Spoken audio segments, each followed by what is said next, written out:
નમસ્કાર મિત્રો, સ્વાગત છે તમારું એચએનજી સ્ટડી પોઈન્ટ યુટ્યુબ ચેનલના એક નવા વિડીયોમાં. મિત્રો, તલાટી ભરતી અંગે ખૂબ જ ખરાબ સમાચાર જે છે એ સામે આવી રહ્યા છે. ગુજરાત ગૌણ સેવા પસંદગી મંડળ દ્વારા ઓફિશિયલ પરિપત્ર જાહેર કરી અને આ સમાચાર જે છે એ આપવામાં આવેલ છે. તલાટીના અભ્યાસક્રમ વિશે ગુજરાત ગૌણ સેવા પસંદગી મંડળે શું પરિપત્ર જાહેર કર્યો છે અને એની અંદર શું જણાવવામાં આવેલું છે એના વિશેની વાત આપણે આજના આ વિડીયોની અંદર કરવાના છીએ. મિત્રો, HNG study point YouTube channel દ્વારા તમને આવી તમામ માહિતી સૌપ્રથમ અને સચોટ રીતે પૂરી પાડવામાં આવે છે. ભવિષ્યમાં પણ આવી તમામ માહિતી મેળવવા માટે ચેનલને અત્યારે સબસ્ક્રાઇબ કરી લેજો. તો તમે એ જોઈ શકો છો, રેવન્યુ તલાટી ભરતી અંગે ખૂબ જ ખરાબ સમાચાર. ગુજરાત ગૌણ સેવા પસંદગી મંડળ દ્વારા જે છે એ આ ઓફિશિયલ પરિપત્ર જાહેર કરી અને સમાચાર આપવામાં આવેલા છે. તલાટીના સિલેબસ અંગે ગુજરાત ગૌણ સેવા પસંદગી મંડળે શું પરિપત્ર જાહેર કર્યો છે અને પરિપત્રની અંદર શું કહ્યું છે એ આપણે જોવાના છીએ.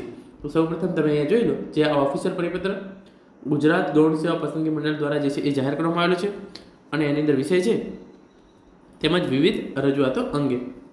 ઉપરોક્ત વિષય અન્વયે જણાવવાનું કે જે રજૂઆત મળેલ છે આ તમામ લોકો દ્વારા જે છે એ એમને ગુજરાત ગૌણ સેવા પસંદગી મંડળની જાહેરાત ક્રમાંક 301/2025 રેવન્યુ તલાટી વર્ગ 3 ભરતીના અભ્યાસક્રમમાં ફેરફાર કરવા બાબતે. તો જે છે એ આ 11 ઉમેદવારો છે, અરજદારો છે, એમના દ્વારા જે છે એ અહીંયા રજૂઆત કરવામાં આવેલી હતી ગુજરાત ગૌણ સેવા પસંદગી મંડળને કે જે રેવન્યુ તલાટીનો અભ્યાસક્રમ છે એ બદલવામાં આવે. તો એના અંગે ગુજરાત ગૌણ સેવા પસંદગી મંડળે શું કહ્યું છે તમે અહીંયા વાંચી લો. ઉપરોક્ત મુખ્ય બાબતે ઉમેદવારોની રજૂઆત ગુજરાત ગૌણ સેવા પસંદગી મંડળની જાહેરાત ક્રમાંક 301/2025 રેવન્યુ તલાટી વર્ગ 3 વર્ગની ભરતીના અભ્યાસક્રમમાં ફેરફાર બાબતની મહેસૂલ વિભાગના 22/5/2025ના જાહેરનામાથી સદરરૂપ પરીક્ષાનો અભ્યાસક્રમ અને પરીક્ષા પદ્ધતિ નક્કી કરવામાં આવી છે, જેથી અત્રેથી આ અંગેની કોઈ કાર્યવાહી કરવાની રહેતી નથી, જે આપને વિધેય થાય. તો ગુજરાત ગૌણ સેવા પસંદગી મંડળે ક્લિયર રીતે હાથ ઊંચા કરી લીધા છે કે રેવન્યુ તલાટીનો અભ્યાસક્રમ બદલવાની સત્તા ગુજરાત ગૌણ સેવા પસંદગી મંડળ જોડે નથી. જો તમારે સિલેબસની અંદર ફેરફાર કરવો હોય તો તમારે જે છે એ મહેસૂલ વિભાગ જોડે જે છે એ રજૂઆત કરવાની રહેશે. તો એના અંગે પણ આપણે જે છે તમે જોઈ લો, આપણે આ રીતે જે છે એ રેવન્યુ તલાટી વર્તનના સિલેબસ બાબતે જનરલ એડમિનિસ્ટ્રેશન ડિપાર્ટમેન્ટ, સામાન્ય વહીવટ વિભાગ અને આપણે જે છે એ જે આ તલાટી વિભાગ છે, મહેસૂલ વિભાગ, એને પણ આપણે જે છે એ આવી રીતે મેસેજ લખી અને જે છે એ રજૂઆત કરી શકીએ છીએ. મિત્રો, રેવન્યુ તલાટીની લેખિત પરીક્ષાના મુખ્ય પરીક્ષા માટે હજુ પણ ઘણા બધા ઉમેદવારો પોતાની રીતે પ્રયત્ન કરી રહ્યા છે. જો મોટી સંખ્યામાં મહેસૂલ વિભાગને લેખિત અને ઓનલાઈન અરજી મોકલવામાં આવે તો ચોક્કસથી બદલાવ થઈ શકે છે. અહીંયા તકલીફ ક્યાં પડી રહી છે કે જે એકલ લોકલ ઉમેદવારો જે છે એ રેવન્યુ તલાટીનો અભ્યાસક્રમ બદલાય એના માટે પ્રયત્નો કરી રહ્યા છે. જો આપણે બધા ભેગા મળી અને પ્રયત્ન કરીએ તો ચોક્કસથી એની અંદર બદલાવ આવી શકે છે.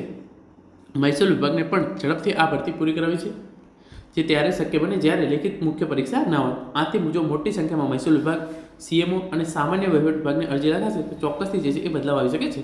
તો હવે આપણે કહ્યું છે આપણે જે છે એ ગુજરાતના માનનીય મુખ્યમંત્રી જે છે એ એમને રજૂઆત કરવાની છે, કેમ કે મહેસૂલ વિભાગ જે છે એ એમના અંડરમાં છે અને સામાન્ય વહીવટ વિભાગને આપણે રજૂઆતો કરીશું તો ચોક્કસથી જે છે એ તલાટીનો અભ્યાસક્રમ બદલાઈ શકે છે. પરંતુ ગુજરાત ગૌણ સેવા પસંદગી મંડળે સ્પષ્ટ કહી દીધું છે કે રેવન્યુ તલાટીનો અભ્યાસક્રમ બદલવાની સત્તા ગુજરાત ગૌણ સેવા પસંદગી મંડળ જોડે નથી. તો તમે અહીંયા રજૂઆત કરશો તો એનાથી જે છે એ એમનાથી કંઈ થઈ શકે નથી. આગળ પણ તમે જોઈ શકો છો. મિત્રો, હજુ પણ સમય છે, ખૂબ મહેનત કરો, પણ સાથે પારદર્શકતાની માંગ જરૂરી છે. જો બધું જ ન્યાયસંગત હોય તો પોતાની જવાબદારી મેળવવામાં શું ખોટું છે. પહેલાં સીસીઈ, ઓડિટર અને હવે રેવન્યુ તલાટી, આ બધામાં રમત આમ જ ચાલશે. કારણ કે જે ગૌણ સેવા પસંદગી મંડળ દ્વારા જે પણ પરીક્ષા લેવામાં આવે છે, લેખિત પરીક્ષા, એની જવાબવાહી જે છે એ ઉમેદવારોને આપવામાં આવતી નથી. તમે શું લખ્યું, એના તમને કેટલા માર્ક્સ આપવામાં આવે, કેવી રીતે માર્ક્સ આપવામાં આવે, તમે ખોટું લખ્યું, સાચું લખ્યું, કઈ રીતે લખ્યું અને કેટલા માર્ક્સ મળે, એ કોઈ દિવસ દ્વારા જે છે એ આન્સર શીટ જે છે એ જીએસએસબી દ્વારા જાહેર કરવામાં આવતી નથી. અને આ રીતે જે છે એ ઉત્તરવહી જો તમને નહીં મળે તો કયા ઉમેદવારો સિલેક્ટ થાય છે એ કોઈને પણ ખબર નહીં પડે. જીપીએસસી જેવી સંસ્થાના પેપર ચેકરો પણ પેપર ચેકિંગમાં ભૂલ કરતા હોય છે. તો ગુજરાત ગૌણ સેવા પસંદગી મંડળના લોકો ચોક્કસથી જે છે એ ભૂલ કરે છે. તો જીપીએસસી જો છે એ ચેક કરેલી જવાબવાહી આપે છે તો ગુજરાત ગૌણ સેવા પસંદગી મંડળવાળા કેમ આપતા નથી? તમામ પરીક્ષાઓ જે છે એ હવે લેખિત થતી જાય છે, તો ક્લાસ 3ની પરીક્ષાઓ જે છે એ લેખિત હોવી જોઈએ નહીં. અને તમે અહીંયા જોઈ લો, મોસ્ટ ઓફ તમામ ઉમેદવારો હવે સ્વીકારી લીધું છે કે આ જ સિલેબસ રહેશે અને આ સિલેબસ જે છે એ એની અંદર બદલાવ થશે નહીં અને લોકો જે છે એ તૈયારી કરવા લાગ્યા છે. આ રીતે તમે જે છે એ 26,000ના પગારની અંદર જો આવી ભારે પરીક્ષા આપશો તો એના કરતાં તમે જીપીએસસીની તૈયારી કરો તો એ વધારે સારું. તો અત્યારે ખાલી માત્ર ને માત્ર તમે જોઈ લો, જીપીએસસી, યુપીએસસીની અંદર નિષ્ફળ નીવડેલા ઉમેદવારો આ તલાટી અને વગેરે જેવી ભરતી છે એની અંદર પાસ થશે.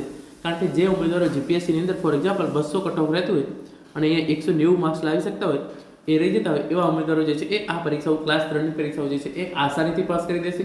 અને જે ઉમેદવારો ખરેખર ક્લાસ 3ની એકલી તૈયારી કરે છે એવો જે છે એ ક્યારેય રેવન્યુ તલાટી કે આવી બીજી કોઈ પણ ક્લાસ 3 અધિકારી જે છે એ બની શકશે નહીં.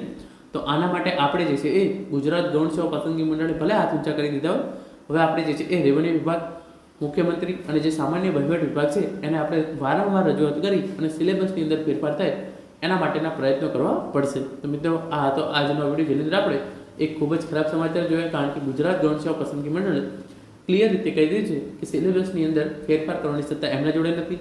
રેવન્યુ વિભાગને આપણે જે છે એ રજૂઆતો હવે કરવાની રહેશે. Thank you so much for watching.